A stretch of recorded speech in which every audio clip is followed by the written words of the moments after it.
afternoon, everybody, and welcome to California for the next round of the Porsche Club America Sim Racing Series in Season 14. This is round number 4 of the Pro Series here on your Wednesday night. Very much hope you're doing well. I'm Ian O'Leary. Alongside me is a RaceSpot TV debut, Harry Burrows, joining me for the first time in this series, and Romero Augustin Cisneros behind the cameras as always. As I say, we're off the back of a really exciting third round of this championship from Indianapolis, where Blake Townend was able to take the victory after Bryce Rodriguez ran out of fuel on the run-up towards the line. He ended up finishing that race in third position, setting up a very exciting second half to this season, which we're not too far away from.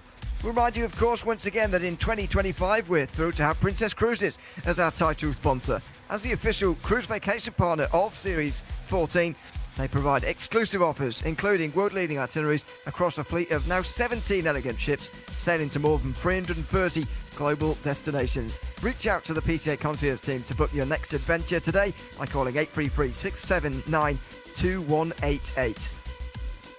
We are approaching half distance, as I say, halfway through this race. We'll indeed be halfway in the season at WeatherTech Raceway Laguna Seca. We'll be off to Europe for the next 2 rounds, Motorland Aragon and Circuit Zolder, and Virginia International Raceway to round out the calendar. The different types of circuit continue here in this series. So far in the standings, it's tied between Bryce Rodriguez and Blake Townend, although they are both, of course, as everybody is, taking into account a drop round. Rodriguez is significantly better than Townend's. Arthur Chan's drop round's pretty good as well. He's third, only 50 points back, with a bit of a gap then back to Christopher Pies. Also tied with Luke Pitson. Cody Brooks just 10 points out the top 5. Thomas Briggs and Thomas Isabel are tied on 5-10, with Jesse Line and Chris Braun rounding out the top 10. The rest of qualifying will just continue on. 19 degrees Celsius out on the track at the moment. That's just 67 Fahrenheit. It's just past 7 o'clock in the morning. It's going to remain pretty early in the morning, so it shouldn't be too bad as far as tyre wear is concerned here this evening. I'd say good evening for the first time this evening, and indeed ever on RaceSpot TV, to Harry Burrows. Good to have you alongside me, Harry.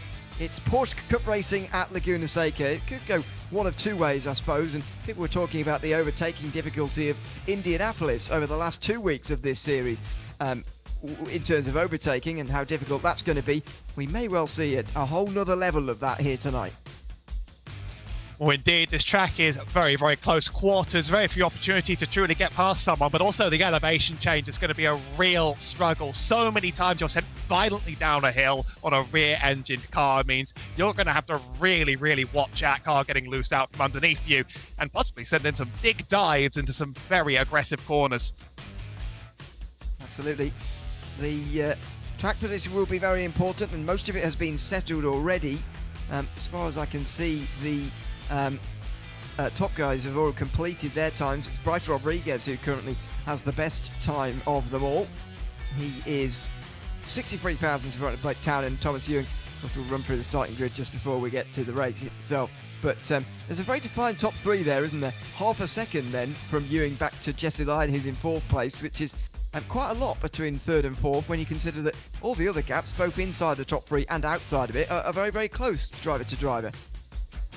I mean, we saw one big mistake while we were just warming up at the beginning of this show. I think only a very, very certain kind of confident driver absolutely pushes to the limit here. And there's several spots, I think, as you exit the corkscrew, and there's sort of that long sweeper where you have to hit 2 apexes perfectly. If you push super hard on there, you carry momentum. If you're even a little bit off, you're a little bit scared, you're just going to lose lots of time. So that's where the drop-offs really happen. An interesting circuit to qualify on, and we'll talk a little bit about this lap actually in a moment when we show the pole lap, which hopefully we'll be able to on the warm-up session, which will begin in a moment. This, of course, a lone qualifying session, so the warm-up session designed to get everybody used to having cars around them all over again in this series, as they will do indeed every week. So far entered into this session, 28 have set times. Pretty good going once again, although we got over 30 to the start last week at Indianapolis, where it was, as I said at the start, Blake Townend took the victory. Arthur Chan took 2nd, and Bryce Rodriguez dropped to 3rd in the session that time around.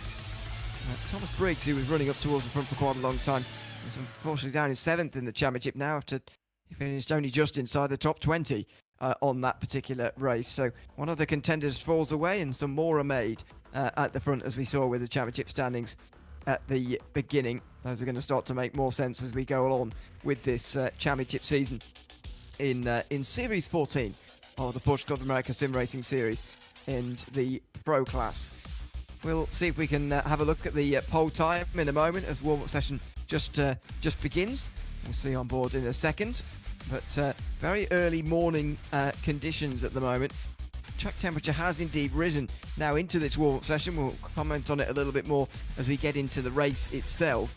But track temperatures will rise throughout the day, and it remains to be seen just how high they will rise, because today's date in Sim is in May, 15th of May, 7:15 in Sim, 19 degrees Celsius. So sun not quite making its impression on this racetrack just for the moment, but will do very, very shortly, you would imagine, and will very soon be a problem for these tyres, you would imagine.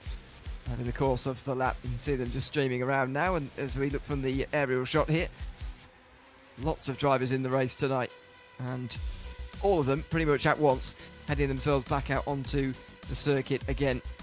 You mentioned it at the start, Howie, close quarters racing is a good way to describe it around here, and when there's nearly 30 of them, that's going to be very much the case, and survival going to be massive here tonight.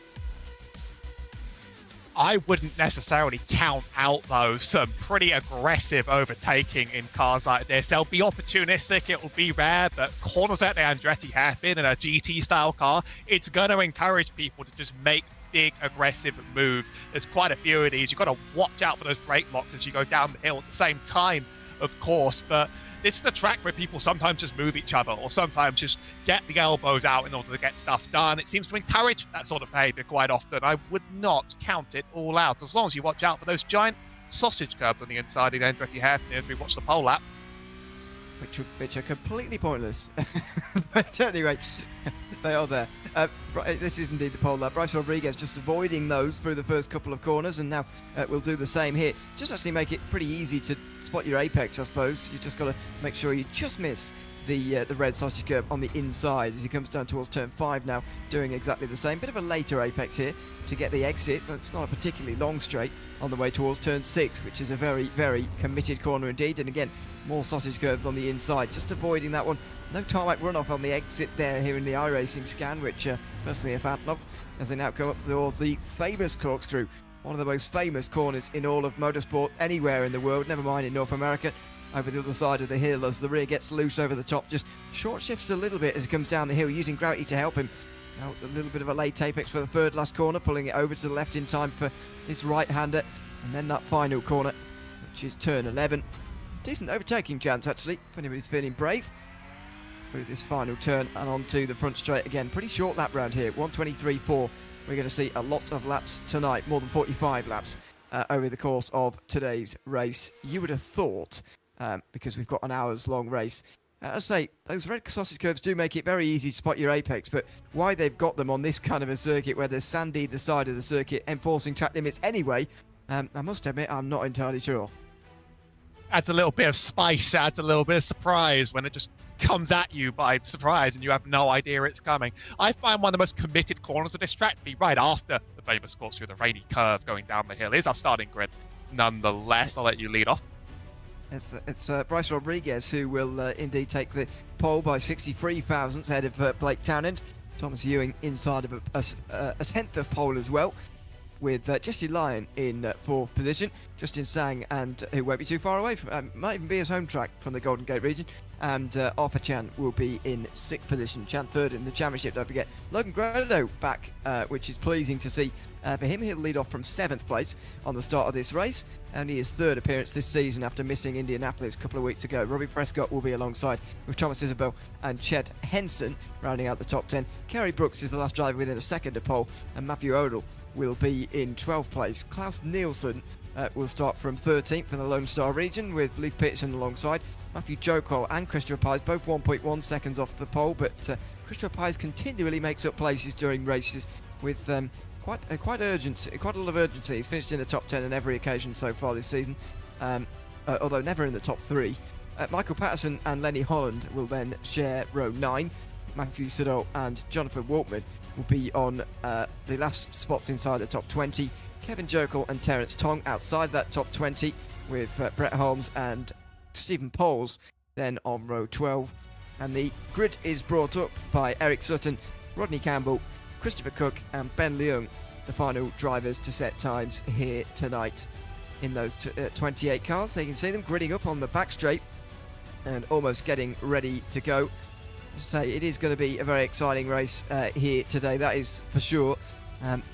Survival the key, as we mentioned, but that qualifying session just there, I do wonder how much sort of a bearing that is going to have on the race results, and just how much it's going to hamper drivers like Christopher Pies, for example, who like to make up places during the race. This is not necessarily the circuit to do that on. I'd be a little bit scared if I was in the middle of this pack and was flying down to the Andretti hairpin and just trying to hope that I don't get in the middle of a bunch of traffic. You could make up places through attrition, although indeed getting near the absolute top end of this grid is going to take maybe some strategy on the pit stop. But other than that, it's going to be hard to just fly past people without a lot of aggression. Yeah, certainly will be a challenging race up ahead, but that's why we enjoy the Porsche Club America Sim Racing Series. There is Pies, who is right in the mid-pack, right in the danger zone. See how he gets on. And indeed, the other drivers here tonight in round 4 of our Pro Championship for Season 14. Into the final corner for Bryce Rodriguez, who's taken yet another pole here tonight. Played Townend alongside, looking to continue to gain points on Rodriguez, just as was done 2 weeks ago. Green flag waves in California. We're underway at Laguna Seca for round number 4, and it's a good start from Rodriguez. Townend can't respond on the outside line. Oh, and it's 3 wide, very nearly on the way towards turn number 2. Into the Andretti hairpin for the first time. There's a spinner right in front of the field, and there's going to be carnage here as it rolls back onto the circuit. At least a couple of drivers caught up in it as well. Oh my goodness, off a chance, certainly delayed. Thomas Ewing, the one who goes all the way around. Robbie Prescott drops to the back as well. It's a chaotic start. It was likely to happen. You mentioned you don't want to be in the midfield. It was in the battle for 3rd position where Thomas Ewing gets spun out from. That gap on the inside looked so enticing to send it 3 wide. You were going to get boxed in on the inside of that turn, and there also wasn't a huge amount of room given. There's a lot more on the right-hand side, so Thomas just sort of ends up being in the wrong place. On one of Prescott for the replay on the outside line. I wonder if, yeah, it just sort of spins into his way. I mean, you just have to sort of slow down and re-enter the sand pit that's now been made on the exit of turn 1. That's going to be fun clearing up later. Yeah, it's the iRacing dirt system rearing its head for Prescott there, because as he tried to get back going again, he slid and he dropped even further away. Jonathan Waltman is the only other driver to have trouble on this opening lap, and that's how he got spun off into the gravel. Unceremoniously dumped into the gravel trap down at turn 5 there. Side, and people are sort of starting to work out space near each other. It's led to a lot of spreading out near the front. Some of those fastest racers now are gonna be sent right to the back and lost those gaps. You can see just how much gravel is on the exit of some of these turns. I think if you take a wrong line or try and go too wide, you're gonna have really, really big problems for some time until some cars get in the way of that cleaning up. Bryce Rodriguez and Blake Townsend, makes sense that they're at the front of all people, but I think they're just kind of happy now that they've got that buffer behind them. Yeah, it certainly will be. So that's Waltman's gravel trail, by the way, coming straight onto the racing line for these guys to deal with for a lap or so, but with nearly 30 out there, it should be cleaned up pretty quickly. This is looking good for Blake Townsend at the moment, I've got to say. Putting a lot of pressure on Bryce Rodriguez here so far tonight. Over the top of the hill here at the corkscrew, as Justin Sang has had trouble through turn 6, it looks like. This battle for the lead will continue nose to tail, and we'll see whether Townend settles in and is happy with this situation, or just how hard he pushes to make an overtake in these next few laps. I mean, it's such a long race, and this is such a track that's going to test your patience, that I often find that I just start pushing too hard here and then make a big mistake. There's Justin Sang going wide and catching a bit of gravel on the right-hand side tyres, rejoining the track. I often find this track sort of lulls me to a false sense of security when I'm here for a long time. I start to think I could push harder and harder and harder, and then there is such a thing as too hard around there. So maybe in this race length, you only really need one chance to get ahead, and then at that point, the guy behind is by only one chance, but there aren't many. Absolutely. You cannot afford mistakes like what we saw for Justin Sagler either. He drops all the way down to 27th in this race. Had to pretty much wait for the entire field to go on past. Bryce Rodriguez still leads, however. Blake Townend and Jesse Line, who is joining them as a front three. We saw the three fastest in qualifying were a long way faster than the rest, but Line wasn't one of those three, don't forget. Thomas Ewing was the other one, and he'll be exciting to watch come through the field at some point here tonight as well. But Line has really stepped up the pace in the race here compared to what we saw in qualifying, and maybe that's a sign. Is his long run speed better than his qualifying speed? It's very possible as he sticks with these two at the front.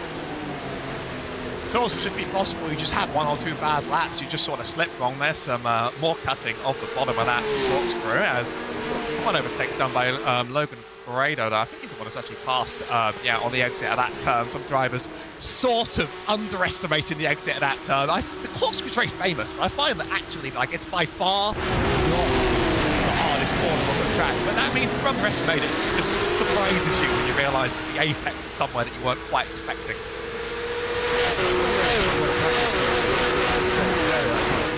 Corner, but I probably agree it's not the hardest in the world, although we might be about to eat our words.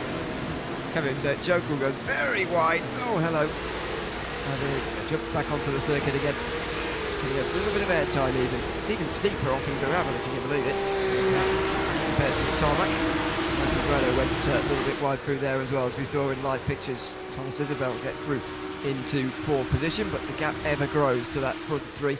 It's one long line after that, by the way. Next gap more than a second. There's 1.1 second gap between Pies and Matthew Jokel for 11th and 12th position, and then another second back to Lenny Holland after that, and then another small gap to Mike Patton, and then you get a little bit larger as you get to guys who have already had trouble here tonight in the first 5 minutes. But this long train is very, very sort of, oh dear, as 68's now in trouble. Lenny Holland, just as I was saying, he was on his own there, but he looks like he's either hit something or been hit by someone, because he's got a meatball flag, and you can see why with the damage to the right hand side of that car.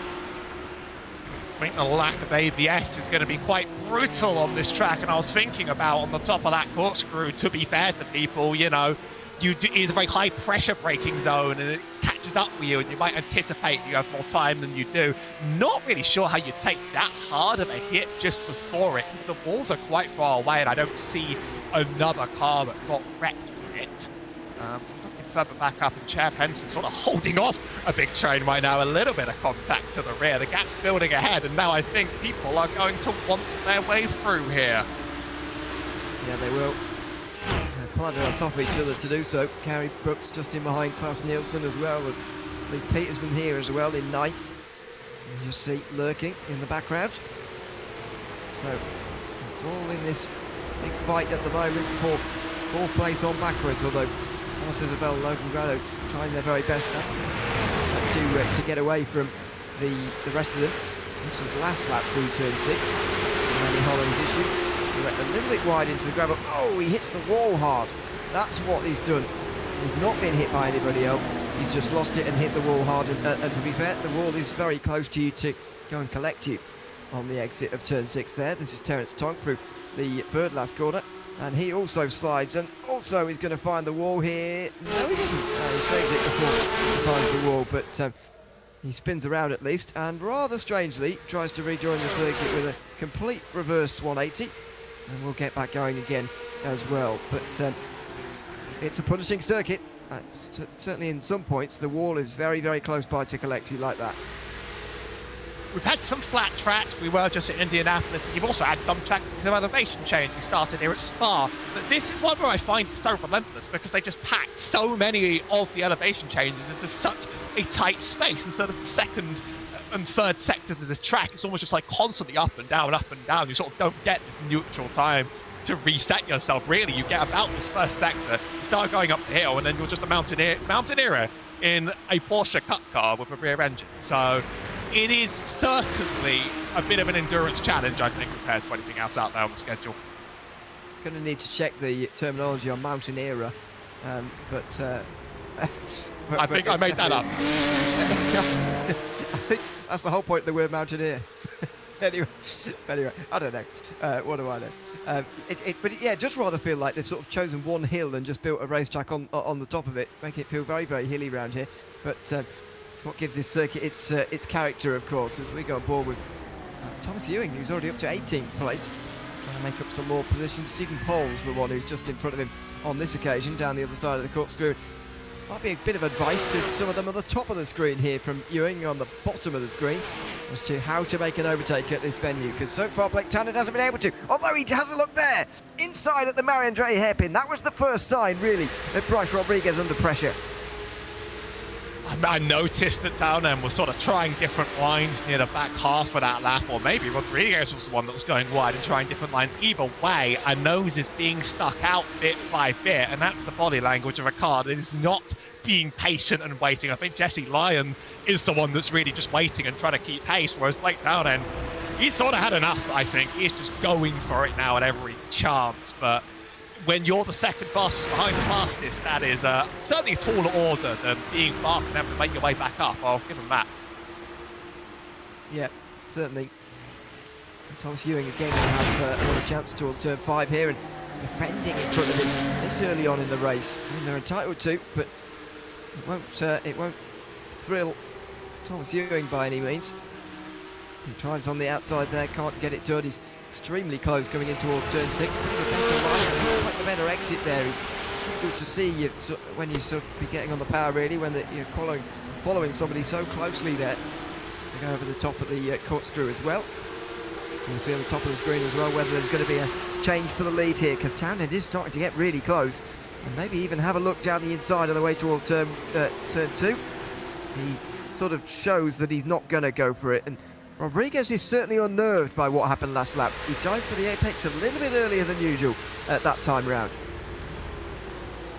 This is certainly the sort of reactive driving from someone that knows that they're under threat a bit, and luckily, even if that affects your lap times, I don't think that's the biggest difference maker around here, because we're showing that pure pace is very difficult to pass on, and there's not exactly a threat further behind. But when you let the car behind get in your head, that might be when they actually strike for the real opportunity here. Yeah, exactly. As Townend completed that first part of that, and now he can focus on the move itself as he comes up towards the top of the corkscrew himself there. He's always very strong out of turn 6 there. It's a shame for him that there's not a better overtaking chance at the end of that next straight, because he might be able to use it if there was. But don't forget about Jesse Lyon either. He's still sat there in third position, watching as these two work each other out here, just feel each other out. Shadow boxing at the moment, really, in the first fifth of this race tonight from Laguna Seca. And a better exit that time from Bryce Rodriguez. Last couple of times Townend has had the advantage, but Rodriguez should have enough on the way down towards the hairpin this time round with that sort of an exit. And again, Lyon just backs away and doesn't want to get involved just for the moment. They're almost tripping over each other though on occasion. Very, very close to one another down towards turn number 2. There's Peterson as well, down towards turn 2. Looks backwards and sees a whole train of cars, and by the way, if you look forwards, as he will be doing, there's a whole train of cars up to Chad Henson as well from 6th place. It's a very, very large but static group at the moment back there. Do you want to be the one that disrupts the peace at this stage? With the pit stop in the middle, drivers will sort of eventually separate themselves out in terms of pace level. It is mostly just a fuel stop, but sometimes you find remarkably that you've changed positions after a fuel stop because you've just been given the space to get clean laps, and that makes a difference. So I do think drivers want to take it easy, especially in a big pack like that. 15 minutes has already passed the time, well, not quite, but we're almost there, give or take. Time does fly, is all I'm saying. It does. But other than Logan Grado on his own, Thomas is now kind of on his own. Everyone else really has sort of compressed, and I think Rodriguez is sort of getting away with this right now to increase the gap. Here's a bit of replay. I think we just saw Robbie Prescott jump down in positions, and I think we know where this happened. That might just be a bit too much speed carried into the corkscrew and actually flying off the ground entirely on the way down. We are going to be massively forced to eat words at the end of this broadcast, because that's that is a difficult corner. At least it's turning out for other people. But anyway, I thought I saw Matthew Odell drop down the field actually as well. I wonder whether he's had trouble. Maybe I've imagined that. But I thought he was in that big group with the rest of them, but clearly not. Thomas Ewing decides to make the early pit stop. I don't normally see too many of these. I was complaining a couple of weeks ago, you won't know this, Harry, but I was complaining a couple of weeks ago at Indianapolis that the early stops weren't happening quite enough as far as, you know, trying to get track position, trying to get a bit of an undercut on some of your rivals goes. Just nobody was really making an undercut. Because obviously if you pit early, you've got to have a really heavy car at this stage. Thomas Ewing would have pretty much brimmed that tank, so you can't do a full tank here, but you can put the fuel limited tank full. And, you know, he's done that now to get himself into a bit of clean air. I'm not so sure that he's just put himself back behind the drivers he's just overtaken. But you can understand why he's made that early pit stop. And you know, we'll see if it works out for him. But as I say, that could be even more traffic for him. People like to always talk a lot about where the fuel tank is or where it does to the weight in this car because it does sort of stand out. But I've done GT3 endurance racing in a Porsche around here. Yes, I get the assist, it's easy mode, but you do notice, right, as that tank starts running out, the whole thing just starts becoming loose over the hills. You just can't quite push like you used to. So, I mean, it's a bit early for that to really take advantage, but that means that as we sort of reach this middle point, drivers might be thinking, where's my pace gone? On a track where you can't really pass, I often find that making that early stop just gets you in clean air, and at that point, you're not following anyone. You can just do your lap. Sure, you're at the back, but if you're fast, it will come back, Matthew Odell. Don't know if you got help there. He did get help, but he hit the back of the car in front of him. So it's not that domino effect, really, that eventually someone's going to go around. Concertina effect, it's called. There it is. Just a little bit of contact with Christopher Pies, that is, who's up into the top 10 now. As I mentioned, I don't know if he can be blamed too much for that because Odell hit the one in front of him, so very difficult to say who is at fault in those situations, but drops to 14th position. You can see the sizable dent in the rear end actually from Christopher Pies, and it's a bit of a signature on these Porsche Cup cars. You can find a fairly sizable dent in the back. The point being that it's because Pies got hit by Jokel as well in the rear through the corkscrew, so it's, yeah, not sure where race control are going to apply the blame there, but we'll see the black flag come up on the top of our screen if indeed there is a penalty assigned, because don't forget there are no incident point drive-through penalties in this series. If you reach the incident limit, you are out, and the black flags may well come for race control incidents, as into the pit lane come Leif Peterson and Christopher Pies indeed. So some early stops this week. I don't know whether drivers are reckoning with the way that the fuel changed the car. I don't know if they're all thinking, let's get out of traffic at the same time, which ironically puts them in traffic. Or maybe they just listen to you, in fact, and your advice last time around. I think there is going to be a bit of a divergence, though. Ironically, if everyone's stopping early, then actually staying out gets you to clear air, and then maybe that's good for you. So you just can't really read minds. And also the fact it's an 84-second lap means that you're actually quite close to going a lap down by the time you've stopped anyway. Siddle has already made his stop even before Thomas Ewing did actually, and he's at 54 seconds off the lead. Lenny Holland and Ben Leung, unfortunately, are the two retirements so far, by the way, so we are down to 26, but it's just going to be traffic everywhere at some point tonight, and so it almost doesn't matter what you do. I'll be pleased if they're taking my advice, but I'm not entirely sure whether that is the case, or indeed whether that's advisable. But it might be, because Henson is starting to defend here. Klaus Nielsen attacking him, and it must be a frustrating position to be in if you're Klaus Nielsen and you're not trying to make the overtake on Henson, because him defending fresh air like that is just going to cost them more time. And you almost want to get past the guy just because someone else is doing the same to you behind. Does actually try and get to the outside right as that third driver does make the pit stop. So Gary Brooks is in. That might take some of the pressure off as the next car back. I think that's Michael Patterson is a little bit further back. And whenever we see a replay split screen at the top of the corkscrew, it's because something's happened. To be fair, no ABS, no traction control. It goes from not the hardest corner to maybe the hardest corner, and maybe that is the eating of the words. Got backtrack now, we've said it.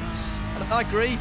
So we've both had it, but that's another spin through the corkscrew, as it turns out. One of these drivers is going to listen back to this and think, well, you have a go then, which of course I won't. It's another spin through there. Eric Sutton gets a black flag, by the way. He's currently running in 13th place. Not sure what he would have got that for, actually, but that's where he drops to, or at least he's running at the moment. We'll see where he drops to. Sebastian Sang just behind will gain that extra place. Another one of those drivers who's making up positions after a slow start and indeed a spin on lap 2, I think it was, coming out of turn number 6. Again, Henson putting the or defending from Klaus Nielsen here, who is taking a few different lines. If he is trying to get Henson to focus forward and not defend from him, then he's not doing a very good job of sort of reassuring him, because he is just showing the nose now and again. As Blake Townend goes for the lead, and indeed takes the lead from Bryce Rodriguez. Oh, it looks like there's trouble. There is trouble down into the Marindre hairpin. Now, was there contact with Townend, or was it Lyon trying to follow Townend through that meant he and Rodriguez go for a spin? They don't actually drop any places. They're still second and third, but they're now nearly 5 seconds off the new race leader. Let's see what happened. Bryce Rodriguez was leading this race, as he has been for the first 19 minutes, but Townend was close in behind him. He dived to the inside, and Jesse Lyon just runs Rodriguez over. Just a little bit too late on the brakes for Jesse Lyon, and that's going to be probably quite an easy call and probably quite a regretted moment, because now Bryce has a lot of time to make up, and the pace difference between the two over the course of this race hasn't been spectacularly different, so he might just be ruining the moment he was ran into there. And meanwhile, Blake suddenly feels no pressure whatsoever. So if he messes something up now and loses the 5-second gap by spinning at the top of the corkscrew, then that's a real on you sort of moment. We've really proved anything can happen in 20 minutes. A more accurate timer this time. Matthew Jokel also drops down. I fear that might be the corkscrew again. Based on where he's running at the moment. Let's hope not, for our sake, as Jesse Lyon catches up to Bryce Rodriguez, who is now in second place and maybe a bit wounded because he got properly hit there at the rear left, maybe even giving him a tweak of suspension damage, but let's hope not for his sake, as Klaus Nielsen wants to get out of the traffic, wants to get out from behind Chad Henson. He wants to come into the pit lane. Who can blame him at this stage in the race? He will drop now down the field. So many early stops tonight. There he is, taking his in the pit lane. Almost approaching half the field. There's certainly a third or so of the field have taken their pit stops already. There's Bryce Rodriguez, 5 seconds behind Blake Townend, who, dare I say, is going to be cruising now. And there you go. Jesse Lyon assigned a penalty. Drive through, not surprised. Did look like, as much as it was just a misjudgment and not intentional from Jesse Lyon, it was deserving of a penalty. Yeah, that has sort of slowed down this battle a fair bit, and maybe Jesse Lyon's going to think and be a bit scared of making a move if an opportunity opens up on Bryce Rodriguez. You don't want to make a second enemy out there on the track. It was a mistake, but no, Jesse's going to get out of that clean air, and this is going to sort of revert this top now into pretty much a hot lap battle. And on topic of a hot lap battle, it's been about a 10th or 2 tenths gained. There he is, taking his drive through. So where does he come out? Does he come out just in front of that big group, which is there's still fragments of from Chad Henson on backwards? He's definitely going to be behind at least one of them, I would say. Henson's going to roar past, I think. Maybe not, actually. Maybe he'll get away with that. Of course, I forget it's inside of the circuit pit lane here, which means you do lose less time than some other circuits. Careful on the exit. One of the most precarious pit exits in the whole world. Comes out and will be fifth. So not a terrible loss there. 2 positions lost for Jesse Lyon, but race control can't do a lot about the fact that there's nobody behind him to take those positions away from him. They've just got to look at the action, assign a drive-through penalty as a result of it, and then he will drop down to 5th place as a result as well. So that's Jesse Lyon dropping to 5th place, but not a disaster. Given his championship position, which is in that top 10, but could do with a little bit more, I think even the 5th place is going to be quite good.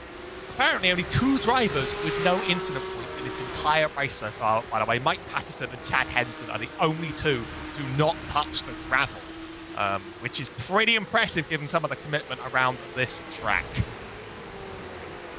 Do require some big commitment, and fair play to them for keeping it clean so far. They're running in 6th and 7th as well, which is that's probably one of the reasons why, indeed, as well. 23 minutes complete here at Laguna Seca, and of course time to remind you once again that we're thrilled to have Princess Cruises on board as the 2025 PCA title sponsor. As the official cruise vacation partner of our series in 2025, they provide exclusive offers, including world-leading itineraries across a fleet of now 17 elegant ships, sailing to more than 330 global destinations. Reach out to the PCA concierge team to book your next adventure today by calling 833-679-2188. Still 37 minutes to go here from California. Myself, Unilever, and Harry Burrows in commentary for you tonight with Ramiro Augustin Cisneros behind the cameras of Racepot TV broadcast. We'll be back tomorrow night, by the way, for the club class in the Porsche Club America Sim Racing Series, racing every Wednesday and Thursday right up until the end of the season, which is in December. 7 rounds in each of our 4 championships. So make sure you come back every Wednesday and Thursday night as Ryan Cowley looks to take 3 in a row potentially after his victories at Watkins Glen and Indianapolis, the first 2 American rounds of that championship. See whether anybody else can win tomorrow night. As Stephen Poles and Jonathan Walkman continue their fight for the first team. Look at that! A dive to the inside from Walkman into the corkscrew, but again, it's the racing line is so narrow there that Poles just had to move it over slightly, and Walkman was blocked into the famous corkscrew. Some of these drivers further back really are clawing and scraping for every little thing they have. Even though the battle at the front is defused, there's still drivers plenty close to each other, and you were more right than me on that drivers haven't really forced these opportunities as much as I would have expected. Who am I for not expecting respectful racing standards, to be totally honest? But also, over-committing at a Porsche Cup car can mean absolute horrors, and we've seen 1 or 2 horrors, but we've not seen some truly boneheaded commitment. So people are just sizing themselves up. But it's been a race of attrition as well. People have just been losing it everywhere, and if you don't lose it, you make 3 positions. Exactly. In terms of those who've made those so far, by the way, it's slightly false because of the pit stops we've seen, but Brett Holmes is up 15 positions so far in this race, and he's on screen at the moment, defending from Matthew Erdl, and also catching up to Mike Patterson, who, I don't want to say it, might have gone wide at turn 8 there, turn 6 rather, and lost his incident-free race. Maybe he's fine, but the gap certainly did dip below a second for the first time there, as Brett Holmes closed in just a little bit on the driver in 7th place. As I mentioned before, these positions are slightly false because of the lack of pit stops we've seen so far, but the pit stop window, this is one of the great things that I really admire about the series, and thoroughly enjoy about it. It's the fact that the pit stop window is so wide that you can come in with still just over 45 minutes to go, and also less than 15 minutes to go. I'd imagine there'll be somebody still running, having not made their stop yet, and that's what makes this so exciting to watch. Stephen Poles is just in front of Jonathan Walkman now. Again towards the first turn braking zone anyway. And Poles holds on to 13th on that occasion. As we joined Terence Tung there, by the way, it did look like he was having trouble getting underway. Seemed a little bit slower speed than usual, so I wonder whether there will be a replay there soon of an incident. We're about to get one. He was leading the group and was under a lot of pressure here on the way towards turn 6. Not a recognised overtaking place, and we're about to find out why. There's the contact with the 04 car. Oh, through the middle for somebody. They're going straight through there. It was Klaus Nielsen, by the way, trying to make the place. That was a past 4 position that went very badly wrong. Even more compact in the back. I mean, that's the reason that's not a very well recognised overtaking spot, is you have to send it on the inside. You're going to wash wide. Here's Eric Sutton. Oh, no. Just right in the path of the rejoining car there. There was a little bit more time to see that one coming, although these cars can be hard to slow in a panic. Really wrong place, wrong time. Or indeed turn out the way, because as long as he may have seen that coming, he wouldn't have been able to get out the way, and that may well be a penalty for the rejoining car, because that was not particularly great rejoining, unfortunately. Rodney Campbell comes into the pit lane meantime. He was starting to be overtaken by drivers who have already made their stop, and so decided that pit lane was the best choice. Probably correct as well. Ironically, Liv Peterson, Christopher Pies and Arthur Chan pitted to get out of traffic, and they've all ended up in a group with each other in 15th, 16th and 17th, and they're catching these two as well. So again, I'm not, as much as I was railing against these guys, all running as long as they possibly could, which is effectively what everybody did but one at Indianapolis last time out. The early stop here hasn't exactly gained those guys too much either, although I guess they've got to try something. An almighty crunch on the back of one car, leading to the almighty crunch on the back of another. I've been looking at some of the data on the pit stops, and it looks like in the lane you're going to spend about 32 seconds, and that is interesting. Because it's not as much time as I quite thought it would be. To be honest, I almost just thought Jesse Lyon stopped before I remembered the stop we've seen as a drive-through. So actually, for a minute, I thought for some reason Jesse Lyon had made up almost infinite time. So of course you can't just quite cheat the pit lane like that. But a lot of our top field, our whole top 14, haven't stopped at all. They will get jumped just a little from the drivers from 15 down, though. With Lenny Holland just slow. It's got to be a hardware failure in that one. I think it's that traffic, because Holland is 8 laps down and just deciding that, I better just get out of everybody's way here. And so, fair play for still running, but currently down in 27th place. Because there are points available for every single position, no matter whether you actually finish the race, cross the line or not, it is worth getting back out there again, because every time in front of you means another 10 points if there's enough time in the race for you to overtake them. So it's very much worthwhile for Lenny Holland to get back out there again, and indeed he is, thankfully. Although we'll see him getting out of everybody's way when he needs to, because he's not involved in the fight. Matthew and Kevin Jokel running nose to tail here for the first time tonight. 10th, 11th, just insane at the moment.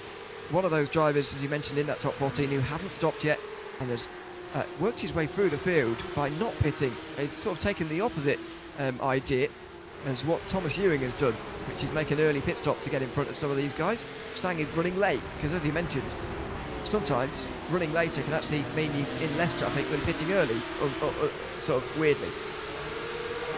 But you do spend longer with the car in its very strange sort of unbalanced loose state, because you run the tank to dry and you don't refill that much fuel, and then there's still not much fuel in the car. So if you love the car in that state on a track like this, where it's a lot looser because there's just even less weight up on the front, and I can't push it as well in the other scenarios. If you do like that, even on this track and you're confident in it, you're going to spend more time with the car like that if you make this stop very, very late in the race. It seems like a lot of drivers have committed to that.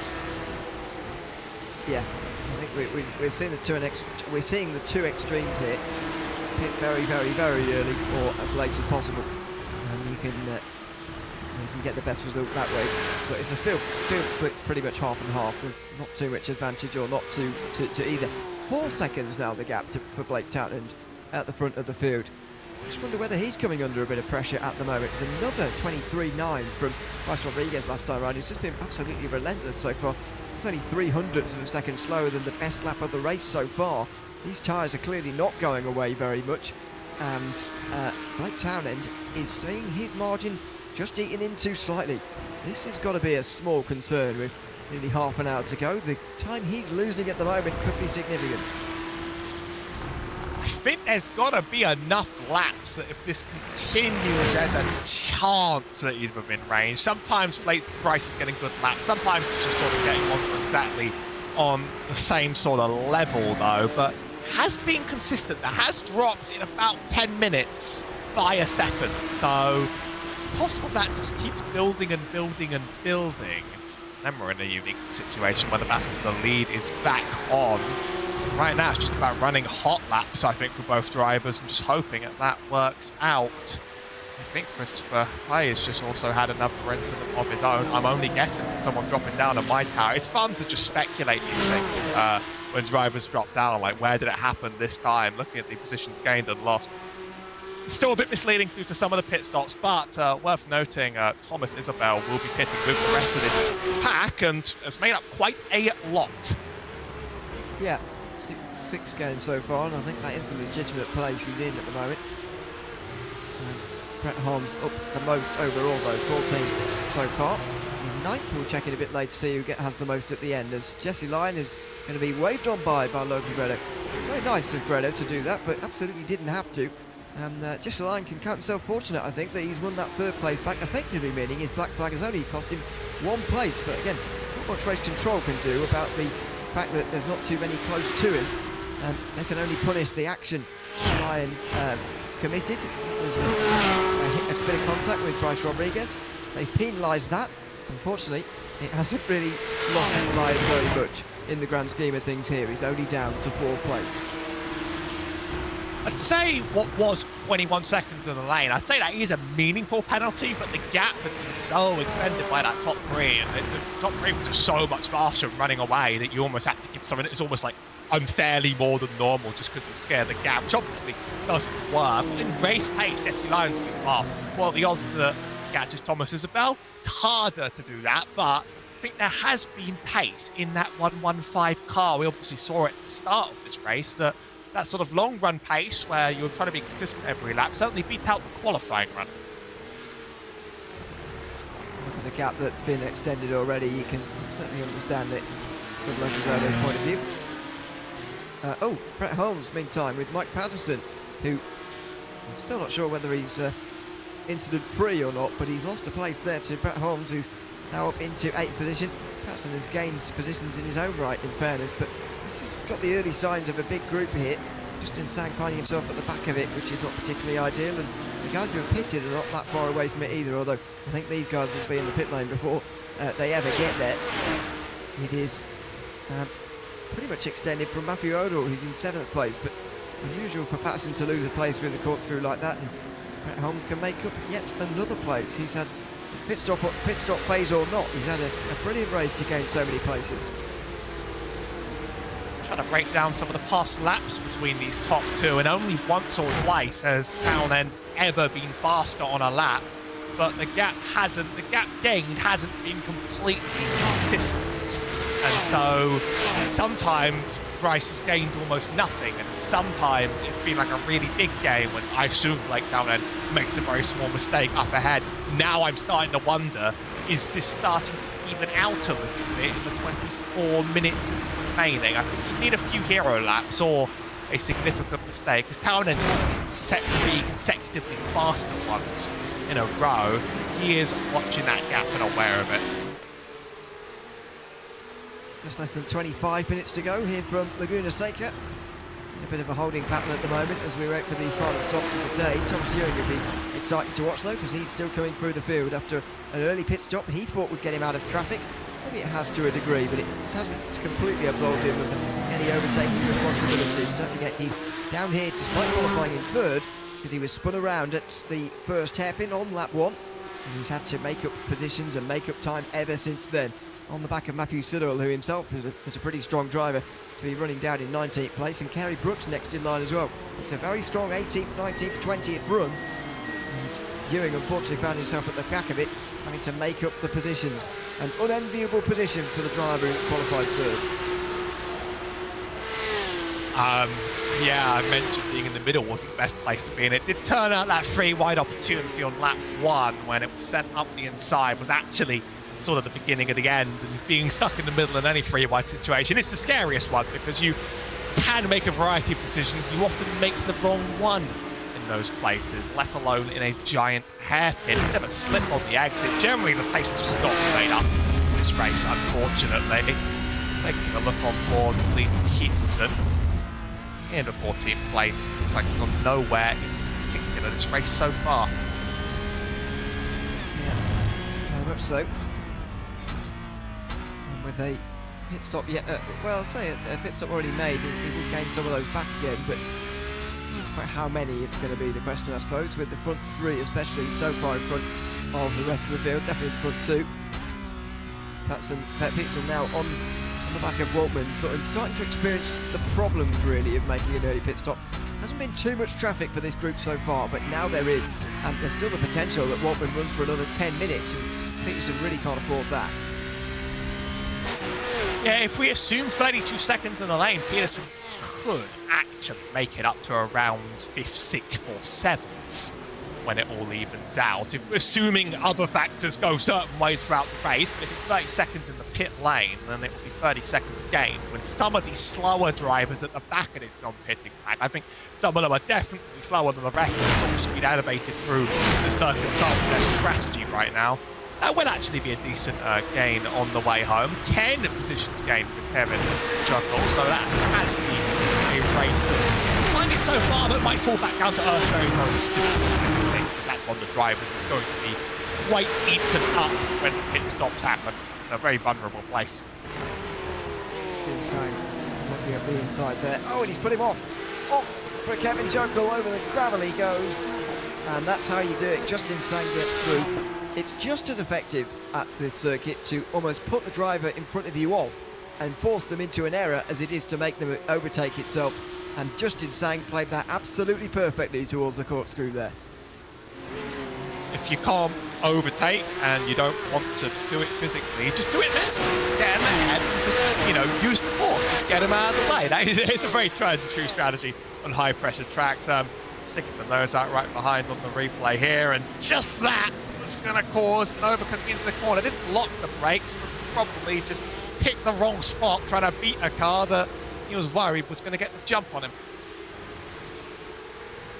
We're just over 20 minutes to go. This battle continues on from 8th place on backwards, and we'd like to remind you, of course, for the last time tonight, that we're thrilled to have Princess Cruises as the 2025 PCA title sponsor. As the official cruise vacation partner of Series 13 and 14 this year, we provide exclusive offers, including world-leading itineraries across the fleet of now 17 elegant ships sailing to 330 global destinations. Reach out to the PCA concierge team to book your next adventure today by calling 833-679-2188. Big thanks to them for their continued support in 2025, of course, as well. Still 20 minutes to go from Laguna Seca. Arthur Chan on the back of Liv Pearson here as Pearson leads the brigade of those who have pitted already in this race. Arthur Chan, don't forget, is 3rd place in this championship after not having finished any lower than 4th place so far this season. Unfortunately, that is looking likely that run is going to come to an end here tonight, and that drop round will have to be used, and a 4th place finish will have to be used based on what this race is currently looking like. You never really want to have that round that you've designated as your drop. Everybody's dream, of course, and it's one that was decent but just below the rest. And at least it's past the halfway mark of the season. If that happens early, you almost drive as if you've sort of got no margin left. But everybody is going to have a bad day, and this is probably one of the hardest tracks. So certainly not too much shame, I think, in struggling on it. No, absolutely. He goes a little bit wide there as well, just be picking up an off-track maybe. As mentioned, you do get a penalty in this series that is an instant disqualification if indeed you exceed the incident limit, which is 25 incident points, by the way. There is Terence Tong. He's currently running in 20th place.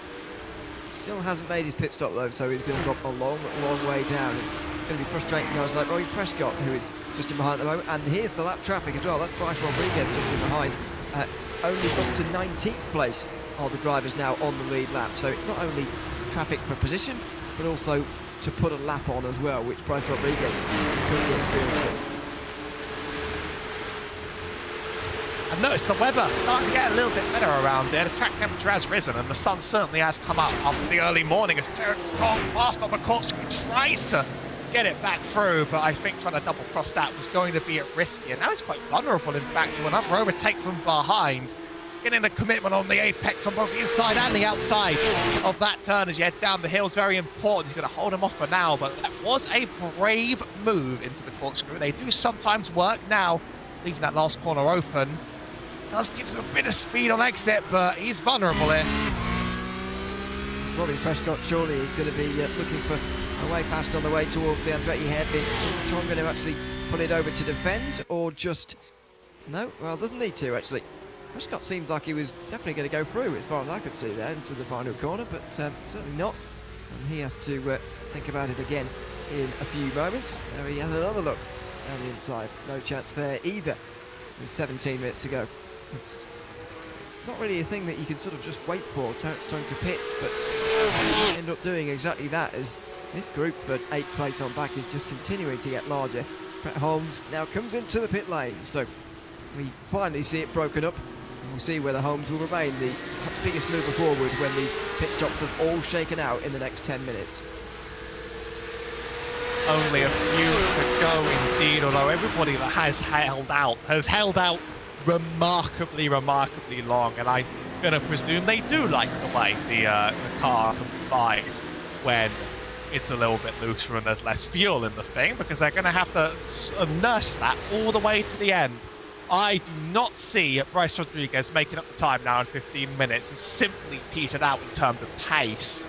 If anything, fallen back just a bit, not really making any of those inroads needed. So it's just got to basically hope for a mistake up ahead, or just take a P2, and a championship is going to go down to the wire at this rate. They're even going in. They'll be one position away going out. Yeah, I agree. I mean, there was one point in the earlier part, certainly in the first half of the race, where Rodriguez did catch one of those 5 seconds back quite quickly, and you thought, this might be on here for a big recovery, but not this time round. It doesn't look like. If it were to end as it is, Blake Townend would take the championship lead by 30 points, and he would go back-to-back, the first repeat winner of this championship season, with Thomas Briggs being the other one. Looks like it's going to be Townend versus Rodriguez for the championship, very much so, but Chan won't lose too many points out of this. He will be over 100 behind, but you can gain 100 points quite easily in this series. I mean, the gap from 1st to 6th is 110. Oh, sorry, no. No, it is exactly 100, sorry. So, there you go. You can gain positions without too much trouble in this series. Points, indeed, therefore, as well. But not Rodriguez's night, unfortunately. Hopefully we'll be able to chat to him at the end of the race and get his view on the incident down into the hairpin. I wonder whether it's going to be a case of, he's feeling upset with Jesse Lyon that he's taken away a potential chance to win, because when Townend went through, no means was he going to just drive away, although he did look a little bit quicker. They matched each other quite well. And, maybe he will just accept the fact that, he was hit towards the hairpin, and that's that, and he'll just come back in a couple of weeks' time to try and regain and win for the second time this season. But it's going to be very interesting to find out how he's feeling at the end of this one, in the face of sort of disappointment, but also a solid 320 points picked up nevertheless. That's another brutal corner. Stephen Poles there having a little slip wide with no traction control on the exit heading up to the corkscrew. And I'm really interested in this battle for third, because one driver that has been making inroads is Jesse Lyon. And if he can make this pass, then to him, it's like the penalty never, ever happened at all. Consistently a second faster until he got right behind Thomas Isabel, which obviously is going to slow you down a bit, but now in prime position to wait for the chance to make the pass and basically reset everything. Little bit of an awkward situation for the race stewards, I'm sure, but very, very positive right now with this pace gap. Absolutely. This is Isabel versus Lyon for third position. A look down the inside of the corkscrew, but only just pretending. As Townend comes into the pit lane, have we reached our limit now in terms of fuel? Because Bryce Rodriguez follows through as well. This is about the point in the race where you expect to see it, just inside those final 15 minutes. We expect to see those final pit stops of the day. And here they come. Lyon comes in. Thomas Isabel's going to go through to lead a lap for the first time. This is the second time tonight Thomas Ewing has been spun out. From bad day to worse at this point, he just finished for the sake of finishing. I think he actually might have hit the tyre barrier on the way out as well. So at that point, you just think, what is my luck today? And something like that happened to me. Jesse Lyon now entering the pit would actually be the second time coming through the pit lane this race. This one's obviously for service. And there's only a few more drivers. When it evens out, it will be Blake Townsend, Bryce Rodriguez, and I believe possibly Jesse Lyon. Depends on the time leaving this pit lane. But that looks like how it's going to be, as drivers are going to be flooding in to finish this. So the problem for Lyon is that he's ended up behind Chad Henson and Matt Odell. He has had a good stop, and he's got past Odell actually straight away. Side by side, and he might be through. I think he just about is. But this is the problem for him, is that Thomas Isabel's going on one more lap here out front, and Jesse Lyne's just caught up in traffic at the moment. So he gets past Odo, but look at the time he's lost. He's now second behind Henson. They were in one group beforehand. Matthew Suddo gets a black flag, I believe, for that incident indeed. There's Henson just in front of Lyne. So I do wonder whether Thomas Isabel's going to be saved by this little bit of traffic, which is still yet to pit, but is getting in the way of Jesse Lyne on this outlap. I don't see the gap as significant enough. It's 24 seconds entering this lap, and it's going to be 32 in the lane as is customary. So I think the gap has been big enough in clean air now that Jesse Lyne's going to quite confidently take this P3. Here comes some of our last remaining drivers. Chad Henson, one of the last ones that's in the way, but still only 21 seconds to our leader. Obviously not going to make up that time in race distance. This should even out if my numbers are not stupid, which they maybe can be my first time out. But as the cycle goes around, Chad Henson's between the two, and that means Lyne will have this place when Henson stops. Indeed. In fact, it's Thomas Isabel who's lost more time there. Half a second slower than Lyne in the pit box. And a bit of an undercut from Jesse Lyne goes straight through. Will be back on the podium again. So recovers very nicely to where he was before that penalty. But I think maybe the thing that he will be wondering is, if I'd have not hit as he goes down the inside here and takes third anyway, doesn't even wait for Hansen to come in, is he going to be wondering at the end of today? I just wonder, what would have happened if he hadn't have hit Rodriguez there? Would he have been able to get involved with Tannen and Rodriguez, or was he just not quick enough tonight? I mean, when he came back out the pit lane, he was just about 20 seconds off the lead. He's only 21.7 off the lead now, and he's been in more traffic than Blake Townend has. So I do wonder how much of a feature Lyne could have been in this race without that error.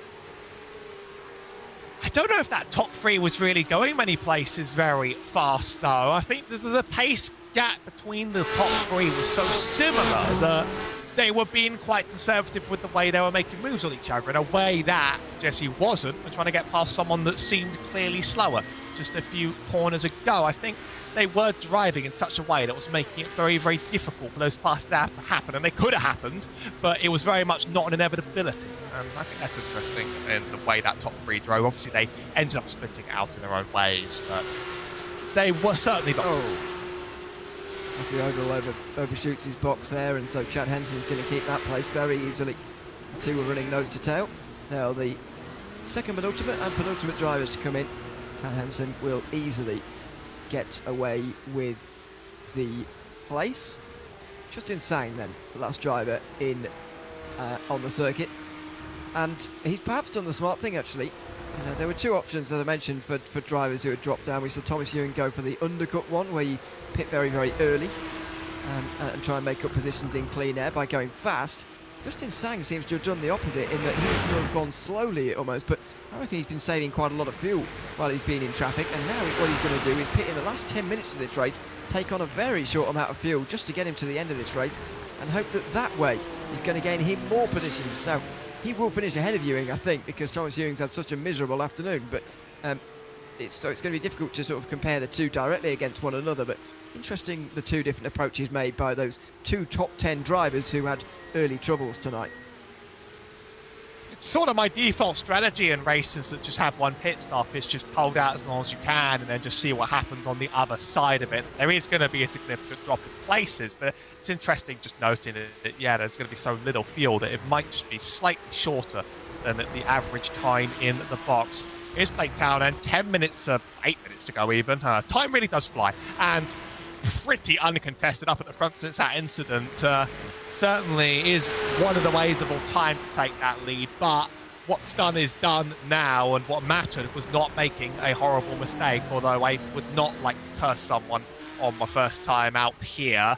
Otherwise, it's just been a pretty clean run. Deal with traffic, just get your laps done, and don't lose concentration. It's hard to lap this place for an hour, even with no competition, though. Yeah, very much so. Very, very testing circuit, but I mean, we've got a lot of those coming up. Mosland Aragon is a real circuit where people don't know it very well. Then you've got Zolder, where you do have to stay focused as well. The less of the flowing turns and more of the chicanes around there. And then you've got VIR to end the season as well. It's a very technical end to the season after starting the season at the wide open expanses of Spa and the very famous Watkins Glen Indianapolis circuits. You know, we're going to some much slower speed, more technical ones to end the season as well. So very much feels like a season with two halves this time around. As Justin Sang now comes in with just 7 minutes to go. Christopher Pives had trouble on that last lap as well. And he drops to 10th place now, 51 seconds off of the lead. As Sang now drops through the field. I think he will come out in 12th position, which all in all I think is not too bad. For that disaster up at the front, you kind of want to be within that region and say you had a good day, I must say.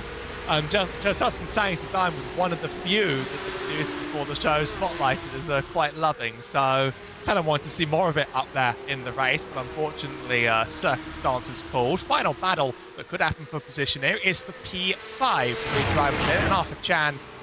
Again, it might still be a drop round, but to be honest, it's come out better than it did when you first talked about it. Yeah. Currently 240 points he'd be gaining, so it would be his drop round still.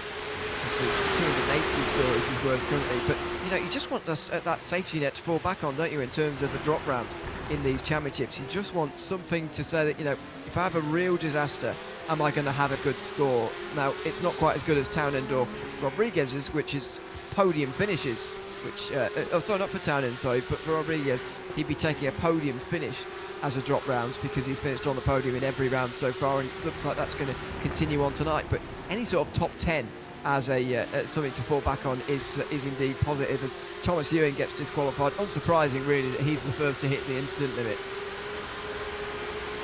And this is a track where it's not one with like misleading track limits. There are some in iRacing where the track limits are just like, come on, why is that there? Here it's all clear, it's gravel, but the track very much sort of beckons you into the gravel on the exit sometimes. The ones on camera right here, ones on often just go a bit too deep or a bit too wide on, try and carry too much speed, put half the car on the gravel. Yes, it's a skill issue, but you know, it does add up quite quickly for me. So there are plenty of spots where you can rack up those points. Earlier we reported there were only 2 drivers with no incidents. I'd love to know if now there are any drivers with no incidents at this point. Yeah, Mike Patterson and Chad Henson were the ones for reference who had no incidents at the time. I can't remember how long we were into the race, only 20 minutes or so, something like that. Wasn't very long, but it was a chaotic start to the race, and it's a really difficult circuit to stay out the incidents. I just wonder whether anybody indeed has managed that. Logan Greda looking comfortable here, you've got to say, in the 5th position. Lee Peterson and Arthur Chan sat in behind. And, you know, with only 4 minutes to go, you've really got to size up a move around here that takes multiple laps. And for that, you need to be a lot closer to Logan Greda than they currently are.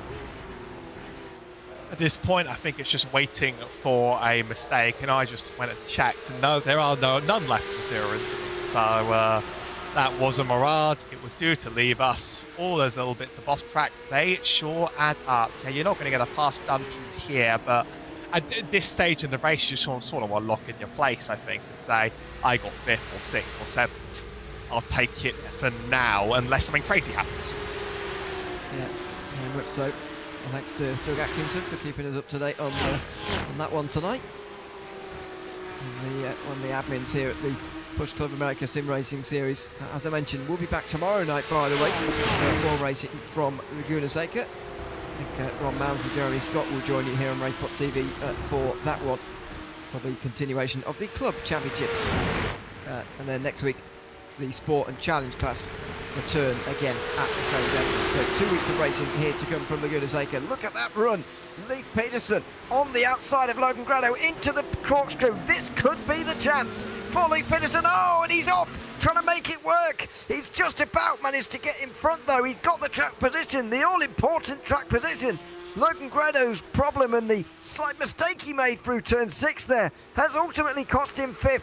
And he's down to 6th position with Lee Peterson claiming that place. Here comes Arthur Chan. He can't quite make the move. It's getting lively in these final few laps. That was Grado all over the rear bumper of Leif Peterson. I was thinking something bad was going to happen going into the corkscrew, and I thought something bad was going to happen coming out of that final turn, and I don't think Chan is done. He's seen the weakness, dives to the inside. There is contact there, as there wasn't quite a huge amount of space. Grado's around, and the stewards are going to have a hard decision to make 2 minutes. I think there's 3 laps to go, and you can see the facial expression there on Arthur Chan's face. I'm not sure if he feels, Grado came across on him, or whether he feels he might well get a penalty for that. He might well be regretting it and thinking, was that worth it? As Matthew Siddle becomes the second driver to get disqualified here tonight from Laguna Seca. He's hit the 25-point incident limit as well. This is Jonathan Watman's battle in towards turn 5. And that's the second time tonight Watman's been sent into a spin through turn 5, which is unusual. Just another one of those corners where you get inside. If you're not quite given enough space, you might wash into the other car. Interesting, that turn 1 incident with Chan felt like a little bit of a mirror image of our race start, actually. It feels so hard to just send it hard into that turn, because you can find that the car in the middle of the track will sort of stay to the middle while you'll wash out just a bit. Only a couple laps to go, almost certainly more than one. If Arthur Chan's going to try chasing down another, it's going to be very, very hard. I think it's a mistake to set up those passes, but that is from bad to worse, losing it before the corkscrew and losing another right there. Oh dear, oh dear.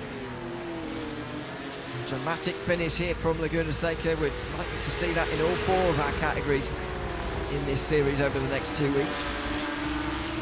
Because after so long a follow the leader, you can get a little bit frustrated. You do need to be aggressive to make these moves, and there's likely to be a little bit of contact when those moves are attempted as well. As Blake Townend is coming up towards the final corner at the moment to start the final lap of the race. The gap has actually ballooned in the last few moments to 8.5 seconds as Bryce Rodriguez can't quite keep up with the speed. Hopefully he's got enough fuel on board, but he's continually losing time.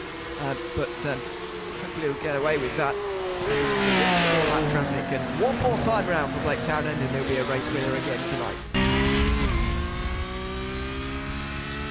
Race certainly, as I mentioned earlier, did sort of die out just a bit past that halfway mark, but setting lap after lap after lap in a loose car as well, because it's a very late pit stop, is not easy, and we've seen many, many drivers fall victim to it entirely by themselves. Everyone on the top of this field that's kept it together should be proud of the finishing result. Blake Townend's going to take what's more important than pride, and that is a win's worth of points in a championship that was tied up beforehand. Over the top of the hill for Blake Townend. Not only is it going to be our first repeat winner, our first 2 in a row as well. A remarkable bit of form that he's just turning into at the moment after disappointment at Watkins Glen, where he finished 9th. It's not a bad result, all things considered, but it's not the heights of the top step, and that's where Blake Townend has been residing over the last 2 rounds. He comes out the final corner, and Blake Townend wins round 4 of the Porsche Club America Sim Racing Series 14. Round 4 from Laguna Seca is his in the Pro class. Nearly 15 seconds his gap at the line. Just wonder whether Bryce Rodriguez has miscalculated for the 2nd week in a row, and he's dropping all the way down as a result. Is that him over the line there? Yes, it is. Didn't hear him spluttering, but he may well have had trouble towards the finish there. His last lap of the race, 29.3. Very slow indeed. Jesse Lyon recovers a podium despite his contact with Rodriguez earlier on the race, and Arthur Chan gets a black flag which will be applied post-race, and so our 3rd place man in the championship will become a lot more distant from the others. He will now be 120 points off the championship lead of Blake Townend, who will be 30 in front of Bryce Rodriguez. It's becoming a 2-horse race, and we've seen those 2 horses go head-to-head here tonight. Townend comes out on top here at Laguna Seca. Punishing track, as it was mentioned at the very start, and it turned out to be more punishing than even I could have imagined. Says some words I'm going to eat today, and I might be held to account for the rest of my life. But it was been certainly quite physical, quite racy, quite competitive, and definitely the attrition race that was expected around here in these cars. These are just the pro drivers, and they made plenty of mistakes. The races, I think, are going to get even more exciting in the other classes over the coming days and weeks. Yeah, I would imagine so. Come back tomorrow, of course, and indeed next week on Wednesday and Thursday to find out. But it's Blake Townend who wins tonight by 14.6 seconds ahead of Bryce Rodriguez and Jesse Lyon, who we'll chat to in a moment. Thomas Isabel and Lee Peterson round up the top 5, with Logan Grado overtaken by Peterson right at the very end there, but does get 6th place back again. Kerry Brooks gets 7th. Chan came in the pit lane there at the end to serve that black flag. Unsure as to whether that's going to count, but it's 8th place for now. Chris Pye's 9th ahead of Chad Henson, who rounds out the top 10. Also on the lead lap was Matthew Jokel, Kevin Jokel, goodness me, that they could use some different names there. Brett Holmes, Robbie Prescott, who round out those on the lead lap. 1 lap down for Jonathan Watman, Mike Patterson, Stephen Poles, Rodney Campbell and Terence Tong, who round out the top 20. Also 1 lap down for Christopher Cook, Eric Sutton and Klaus Nielsen. Justin Sang and Matthew Siddle dropped to 3 down at the end there, with Thomas Ewing 5 down. Got it disqualified, as did Siddle.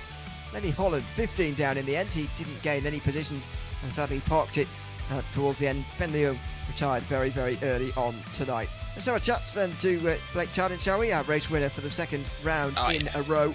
And Blake, welcome in. Good to have you with us. Congratulations on your race win tonight. It all came down to that one pass he made into the Mario Andretti hairpin on Bryce Rodriguez. And the ensuing incident behind, of course, wasn't anything to do with you. But tell us about the pass, how you managed to size it up, how you managed to complete it in the early stage of that race. Yeah, so I noticed Bryce was being a little bit slower on the entry to some of these, going his last corner, the corkscrew. I had so many intrusive thoughts going through my head. I was thinking maybe Alex Zanardi passing the corkscrew. I thought it was too risky. I thought, yeah, if I can get a good exit out of the last corner, then I can maybe send it down the inside, and that I did. And that was pretty clean. Fortunately, Bryce and Jess had a collision, and that kind of that literally helped my race really. And then Bryce was coming. He put the pressure on like a madman, and then I was just able to pump in those fast lap times. And it's really stressful with with all these sausage calves, and that turn 6 before the corkscrew is it's like a lottery. Do you turn in early or late, and kind of just hope for the best? Yeah, it's a really challenging circuit, as I can imagine. I mean, how are you feeling at the end of 4 rounds? We're past halfway in this season now, and you'll be the championship leader by just 30 points. How do you envision these final 3 rounds going in this battle between yourself and Bryce? It's going to be challenging. Bryce is a mega fast driver, and then I'm sure Thomas is going to come back for the next round. Anything can happen in these races, so it's just a matter of being as consistent as possible. Some luck, hoping you stay out of trouble, and just hope for the best. Well, congrats on the win tonight, Blake, and thanks for chatting to us once again at the end tonight.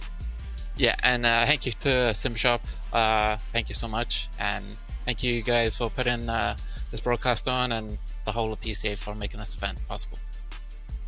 Thanks very much, Blake Townend, the winner tonight from Laguna Seca in the Porsche Club America Sim Racing Series Pro Class in round 4. Let's have a chat to Bryce Rodriguez as well, who finishes in 2nd place tonight.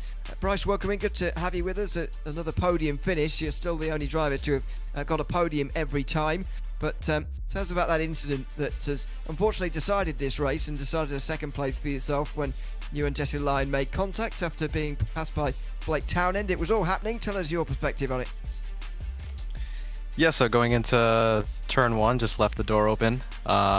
Blake went down the inside. I tried to kind of cut back on him, and then it all happened so fast, and Jesse was on the inside, and then we made contact. So yeah, well, it's kind of unfortunate because it kind of ruined the close battle that we had, and then from there I just tried to catch up, but just wasn't enough to catch back up to P1.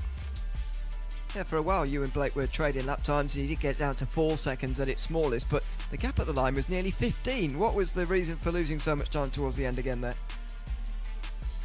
Fuel strategy. I was going to run out of fuel towards the end of the race, so I just wanted to be sure, and since I had the margin too, kind of just went for the ultimate fuel save at the end just to make sure I didn't run out at the very last corner. So are you going to put a few more litres in next time, just so you don't don't run out for a 3rd week? I will, yeah.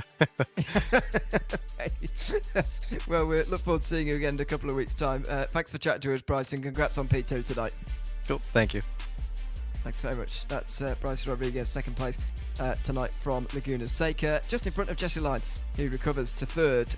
Jesse, welcome in. Good to have you with us. Congratulations on a bit of a yo-yo day, but still a third place finish. Get your perspective finally on the incident in towards the Mario Andretti hairpin that eventually gave you the penalty. What were your feelings on it at the time?